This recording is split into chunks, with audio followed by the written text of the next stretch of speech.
Hello दोस्तों, कैसे हैं आप लोग। उम्मीद करता हूँ आप लोग अच्छे होंगे। हम लोग शुरू करने जा रहे हैं क्लास 9th का यूपी बोर्ड का अध्याय 1। ये फिजिक्स है। पाठ का नाम है आपका बल तथा गति। तो पहले पाठ में जो दिया है बल, तो बल किसे कहते हैं, यानी कि फोर्स बल किसे कहते हैं। तो हम लिख सकते हैं बल वह बाह्य कारक है। बाह्य ऊर्जा, बाह्य मतलब क्या होता है, मतलब बाहर से लगाया हुआ एक प्रकार की ऊर्जा को ही बाह्य ऊर्जा कहते हैं। तो हम कह सकते हैं बल वह बाह्य ऊर्जा है जो किसी मतलब कोई भी वस्तु को गति में परिवर्तन कर देती है या करने की प्रयास करते हैं। कहने का मतलब मान लीजिए कोई वस्तु है, जैसे मान लीजिए पेन है, तो हम अपने बाह्य बल यानी अपने अंदर से हाथ से बल से इस पेन को इधर उधर घुमा रहे हैं, तो इसमें बाह्य ऊर्जा की प्रयोग किया जा रहा है। इसी को कहते हैं हम बाह्य ऊर्जा। तो बल के परिभाषा ये आप लिख सकते हैं, अथवा करके ये भी लिख सकते हैं किसी वस्तु में गति उत्पन्न, कोई भी वस्तु उसमें गति उत्पन्न करने के लिए किसी बाह्य प्रभाव मतलब अलग जगह से मतलब दूसरे जगह बाहर से लगाया हुआ प्रभाव, बाह्य प्रवाह की आवश्यकता होती है जिसे हम बल कहते हैं। आइए देखते हैं आगे हमारा क्या है। जैसे मान लीजिए उदाहरण पर देख लीजिएगा आप लोग, जैसे फुटबॉल, मतलब आप लोग जो फुटबॉल खेलते हैं, फुटबॉल के खेल में फुटबॉल पर ठोकर मारकर मतलब लात से ठोकर मारकर पैर से इसे गति बल दिया जाता है। मतलब बाहर से गति या बल दिया जाता है। अब अगला है पाठ में जो दिया था, पाठ का नाम था आपका गति तथा बल। तो अब देख लेते हैं गति किसे कहते हैं। तो गति, यदि कोई वस्तु समय के साथ अपनी स्थिति बदलती है, तब समय के साथ उसकी स्थिति में परिवर्तन ही गति कहलाता है। कहने का मतलब है यदि कोई वस्तु एक स्थान पर है और समय के साथ यहाँ से दूसरे स्थान पर चली जा रही है, मतलब ये स्थान ए है और स्थान बी पर चली जाती है, समय के साथ बदल जाती है अपना स्थान, तो इसी को हम गति कहते हैं। देखिए उदाहरण, मतलब जैसे वायु की गति का आभास होने से हल्की वस्तुएं जैसे धूल, कागज तथा पेड़ों की टहनियों के हिलने से होती है। मतलब जब हल्की हवा बहती है तो उस हवा में गति होती है, तो धूल और पेड़ की टहनियों को वो हिलाने लगती है। इसी को हम गति कहते हैं। आइए देखते हैं गति के प्रकार। तो गति के प्रकार में आपका हो जाएगा, गति कितने प्रकार के होते हैं। तो गति के प्रकार में पहला प्रकार है आपका, मतलब गति कई प्रकार की होती है, गति। तो पहली गति है आपकी रेखीय गति। तो रेखीय गति किसे कहते हैं, यदि कोई गतिमान एक स्थान से दूसरे स्थान तक वस्तु जाती है तो उसे गतिमान वस्तु कहते हैं। गतिमान वस्तु एक सीधी रेखा में, मतलब यहाँ से और एक सीधी रेखा में, एकदम सीधी रेखा में चलती है अथवा गति करती है तो उसे रेखीय गति कहते हैं। मतलब कोई वस्तु है और एक सीधी रेखा में चलती हैं, गति करती हैं, तो उसे हम रेखीय गति कहते हैं। क्या कहते हैं? रेखीय गति। आइए देखते हैं गति के प्रकार में दूसरा क्या है। जैसे रेखीय गति का उदाहरण देख लेते हैं। चलती हुई कार या पेड़ से गिरता फल आदि। मतलब यदि एक पेड़ है, वहाँ से फल गिरेगा तो सीधा ही है, नीचे ही आएगा एक समय। और दूसरा हेडिंग है आपका अनियमित गति। तो अनियमित गति किसे कहते हैं? यदि कोई गतिमान वस्तु अपनी दिशा में, दिशा मतलब इधर से उधर जा रही है, दिशा निरंतर बदलती रहती है, तो यह गति वस्तु की अनियमित गति कहलाती है। कहने का मतलब है वो अपनी दिशा एक जगह नहीं रखती है। मतलब मान लीजिए उसे सीधा जाना चाहिए था तो सीधा वो नहीं जा रही है, इधर भी मुड़ जा रही है, इधर भी उसकी दिशा नहीं है, तो इसे अनियमित गति कहते हैं। देख लेते हैं अनियमित गति का उदाहरण। जैसे फूलों पर मंडराने वाली तितलियों की गति।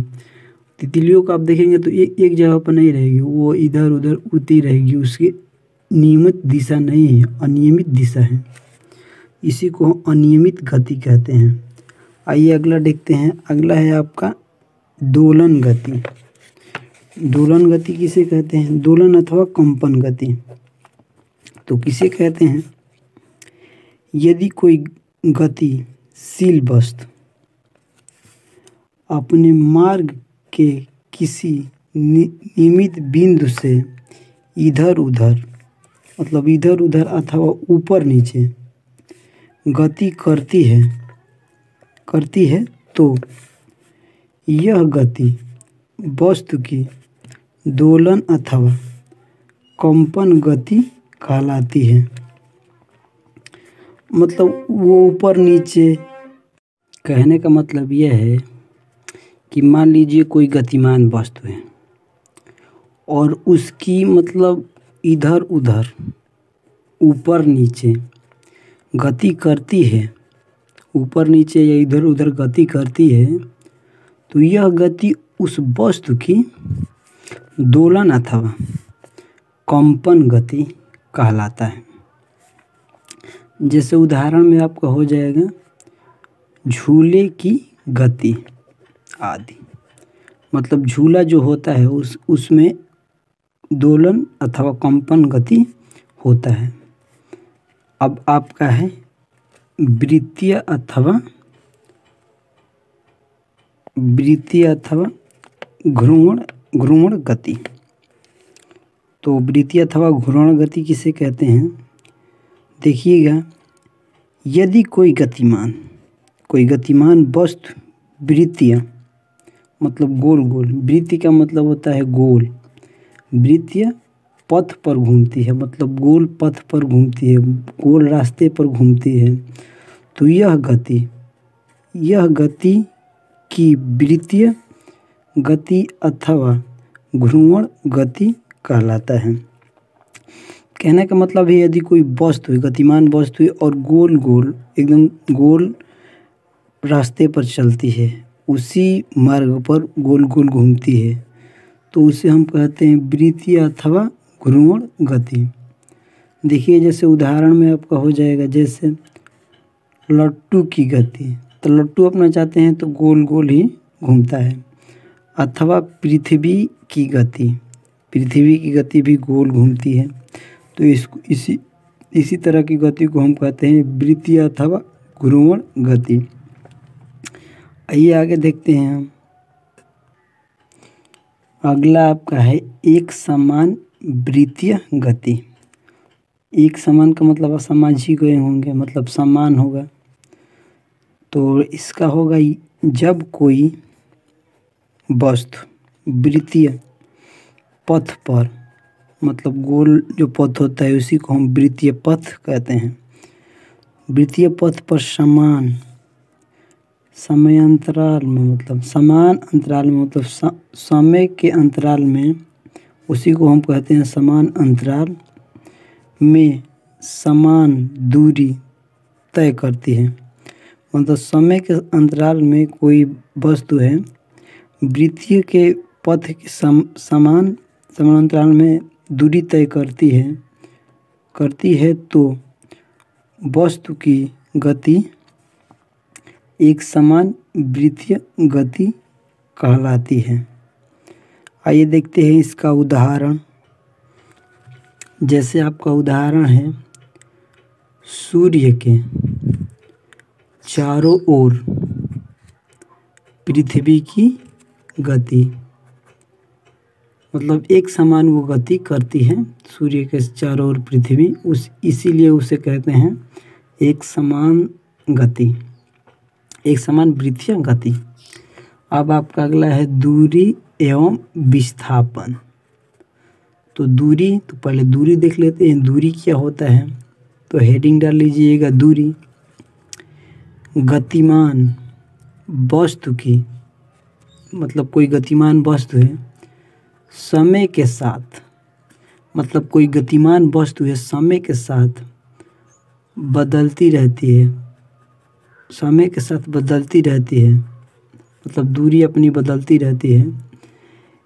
एक किसी गतिमान वस्तु द्वारा किसी समय में, मतलब किसी गतिमान वस्तु द्वारा किसी समय में, मतलब कोई समय होगा, तय किए गए मार्ग की लंबाई, मतलब कोई रास्ता होगा उसकी लंबाई को उस वस्तु द्वारा चली गई दूरी कहलाती है।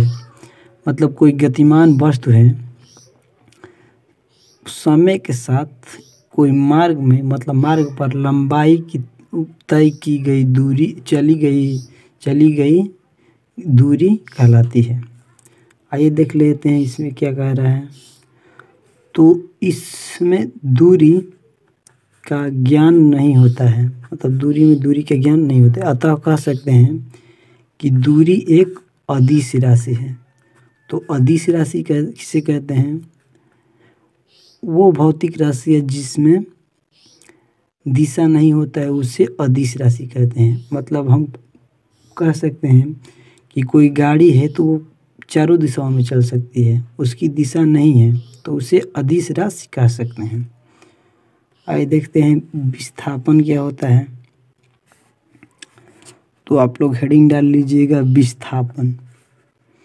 तो ये होगा किसी निश्चित, मतलब कोई निश्चित दिशा में, मतलब वो निश्चित है कि उस दिशा में गतिमान वस्तु, मतलब कोई निश्चित दिशा में गतिमान वस्तु की अंतिम, मतलब अंतिम तथा प्रारंभिक, मतलब अंतिम तथा प्रारंभिक स्थिति के बीच की न्यूनतम दूरी को, मतलब उस वस्तु के अंतिम तथा प्रारंभिक स्थिति के बीच की न्यूनतम दूरी को वस्तु का विस्थापन कहते हैं। क्या कहते हैं? विस्थापन कहते हैं। तो ये वीडियो आपको कैसा लगा हमें कमेंट करके बताइए।